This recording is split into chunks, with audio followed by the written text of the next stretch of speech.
شروع کرتا ہوں اللہ تعالیٰ کے نام سے جو بڑا مہربان نہایت رحم والا ہے۔ حضرت طلحہ بن عبید اللہ رضی اللہ تعالیٰ عنہ سے روایت ہے،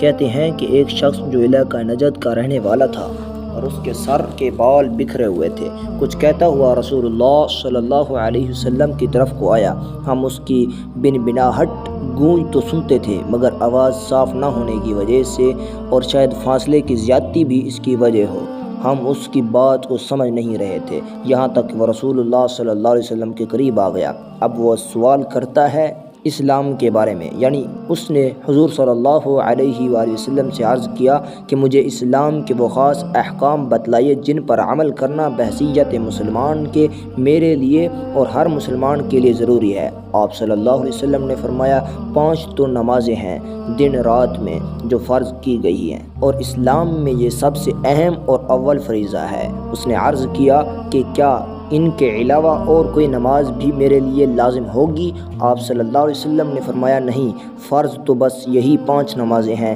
مگر تمہیں حق ہے اپنی طرف سے اور اپنے دل کی خوشی سے ان 5 فرضوں کے علاوہ اور بھی زائد نمازیں پڑھو اور مزید ثواب حاصل کرو۔ پھر آپ صلی اللہ علیہ وآلہ وسلم نے فرمایا، اور سال میں پورے مہینے رمضان کے روزے فرض کیے گئے ہیں، اور یہ اسلام کا دوسرا عمومی فریضہ ہے۔ اس نے عرض کیا، کیا رمضان کے علاوہ کوئی اور روزہ بھی میرے لیے لازم ہوگا؟ آپ صلی اللہ علیہ وسلم نے فرمایا، نہیں، فرض تو بس رمضان ہی کے روزے ہیں، مگر تمہیں حق ہے کہ اپنے دل کی خوشی سے تم اور نفلی روزے رکھو اور اللہ تعالیٰ کا مزید قرب اور ثواب حاصل کرو۔ راوی کہتے ہیں کہ اس کے بعد رسول اللہ صلی اللہ علیہ وسلم نے اس شخص سے فریضہ زکوٰۃ کا بھی ذکر فرمایا، اس پر بھی اس نے یہی کہا کہ کیا زکوٰۃ کے علاوہ کوئی اور صدقہ ادا کرنا بھی میرے لیے ضروری ہوگا؟ آپ صلی اللہ علیہ وسلم نے فرمایا، نہیں، فرض تو بس زکوٰۃ ہی ہے، مگر تمہیں حق ہے کہ اپنے دل کی خوشی سے تم نفلی صدقہ اور مزید ثواب حاصل کرو۔ راوی حدیث طلحہ بن عبید اللہ کہتے ہیں کہ اس کے بعد وہ سوال کرنے والا شخص واپس لوٹ گیا اور وہ کہتا جا رہا تھا کہ مجھے جو کچھ رسول اللہ صلی اللہ علیہ وسلم نے بتلایا ہے میں اس میں اپنی طرف سے کوئی زیادتی کمی نہیں کروں گا۔ رسول اللہ صلی اللہ علیہ وآلہ وسلم نے اس کی یہ بات سن کر فرمایا، فلاح پالی اس اگر یہ سچا ہے۔ حضرت عبادہ بن صامت رضی اللہ تعالیٰ عنہ سے روایت ہے کہ میں نے خود رسول اللہ صلی اللہ علیہ وسلم سے سنا ہے، آپ ارشاد فرماتے تھے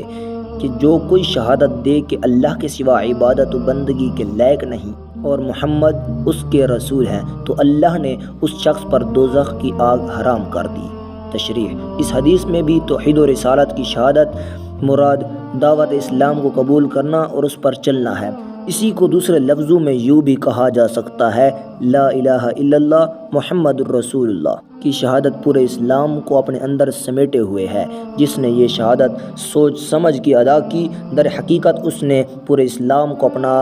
دین بنا لیا۔ اب اگر بالفرض اس سے بے تقاضے بشریت کوئی کوتاہی بھی ہوگی تو اس کو ایمانی شعور، کفارہ اور توبہ وغیرہ کے مقرر طریقوں سے اس کی تلافی کرنے پر اس کو مجبور کرے گا، اور اس لیے انشاءاللہ وہ عذاب دوزخ سے محفوظ ہی رہے گا۔ دوستو، اللہ تعالی ہمیں ان احادیث مبارکہ پر عمل کرنے اور اپنی زندگیوں کو سنوارنے کی توفیق عطا فرمائے۔